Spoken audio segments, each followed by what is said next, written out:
Hello everyone. Okay, third workout of the week. We are back to a 100 challenge. All right, so to go back over the 100 challenge, I give you 4 exercises. You have to do each of those exercises 100 times.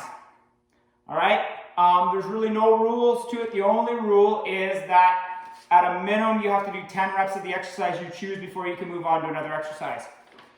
Okay, so if I chose one exercise, I'd have to do 10 reps and then I could go to another one and do 10 reps and go to another one and do 20. Like there's no wrong way to break it up.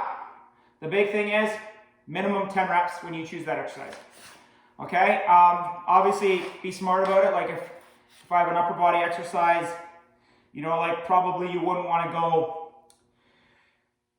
realistically, I have push-ups and I have mountain climbers. You wouldn't probably want to go mountain climbers right into push-ups or vice versa because you're already utilizing that upper body, so you're going to tax it out. Likewise, you don't want to leave all those to the end because the same issue would happen. So you got to kind of mix and match as you go along. If you're taping yourself, keep track of your numbers so that you don't lose track. So let's go. So today, I have 100 inchworm push-ups. I have 180 degree squat jumps. I have 100 Supermans where you're going to hold with the count of 3 at the top. And I have 100 mountain climbers where both sides equal 1 rep. Okay, to start off, inchworm push-ups. All right, you're going to start standing up. Hands down to the mat. You're going to walk yourself out. Push up, walk yourself back in. That'd be 1 rep. So this is what it's going to look like.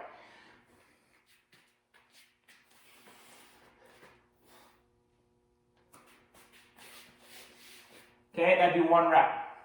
All right, now if you gotta go down on your knees, I'll show you how to do that. Well, I'll just explain the process. So you're gonna go down, slowly walk yourself out, down your knees, create that good plank position, toes walk down. And again, on your push-ups, your hands are gonna be underneath your shoulders, core tight, shoulder blades back. Bring those elbows in slightly, create some torque. Push up, back up, walk yourself back. Okay, your knees are gonna have a slight bend in them. All right, you don't need them fully extended ever, slight bend. And then you're gonna walk yourself out, push up, walk yourself back, stand up, that's 1 rep. Okay? So next, 180 degree squat jumps. Okay, so you can start it this way, back with this. So each jump is 1 rep. So don't think you gotta jump there and back. It's just you jump there, that's 1 rep. Coming back is 2 reps. There is 3 reps.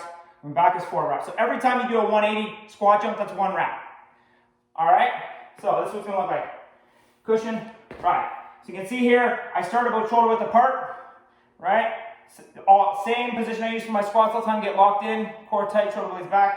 I'm gonna use those arms to drive me around so that you're gonna see my left arm really going to drive me across my body.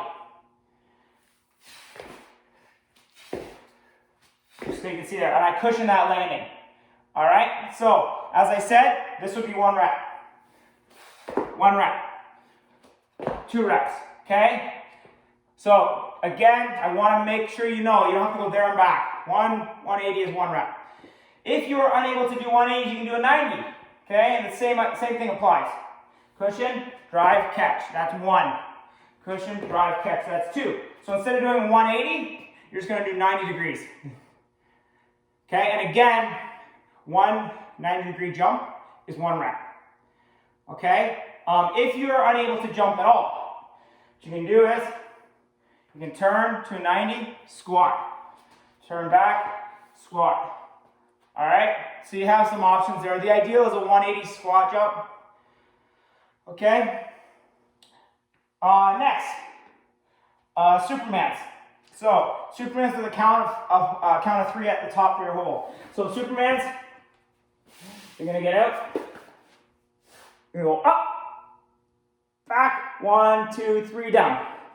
Up, back, 1, 2, 3, down. So when I go out, up, and back for a count of 1, 2, 3, and down, that's 1 rep.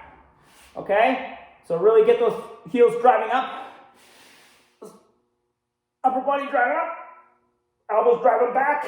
Count of 3 and down. Okay? So 1 Superman is 1 rep. Next is a mountain climber.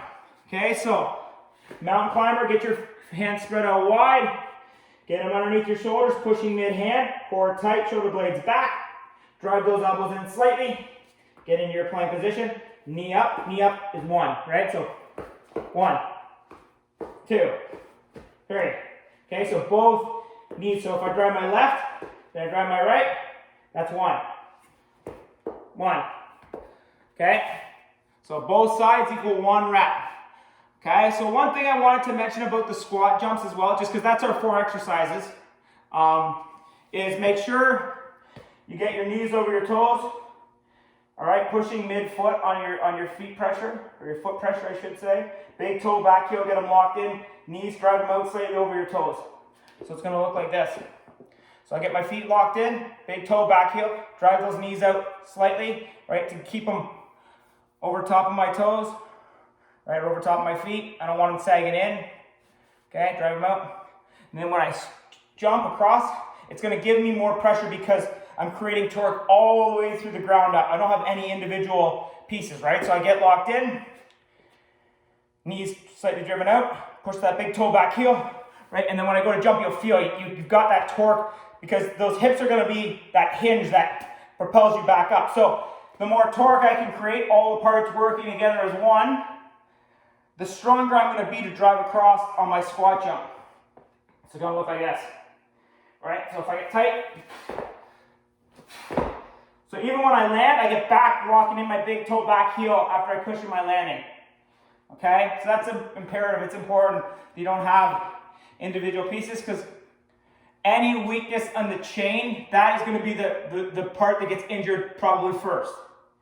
Right? The likelihood that that gets injured is much higher than if you're ensuring that you're following that same routine where the feet are locked in the ground, big toe, back heel, mid-foot pressure, knees over your toes. See, I'm tight. Everything's working together as one, right? There's no individual pieces, whereas if you're not tight, you can have knee cave, you can have ankle cave.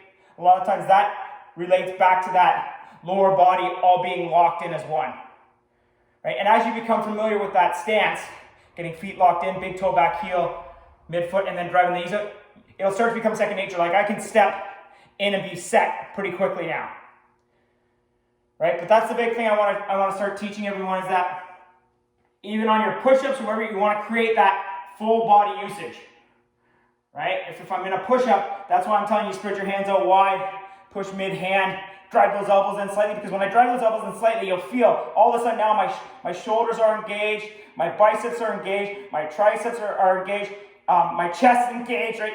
Everything is now working as one unit as opposed to individual pieces, where if you do a push-up with individual pieces, again, that weak link in the chain is going to be the one probably that's going to get injured first. So always think and be aware of that when you're going to push-up. Same thing with a squat, right? Knees per toes, good foot pressure. All of a sudden now you can try it. Like you'll feel it. All of a sudden your quads are engaged, your glutes are engaged, right? Your hips are engaged.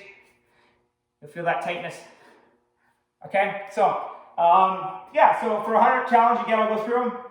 I just got a little off track there. 100 inchworm push-ups, 180 degree squat jumps, 100 Supermans with a hold of a count of 3 at the top, and 100 mountain climbers where both sides equal 1 rep.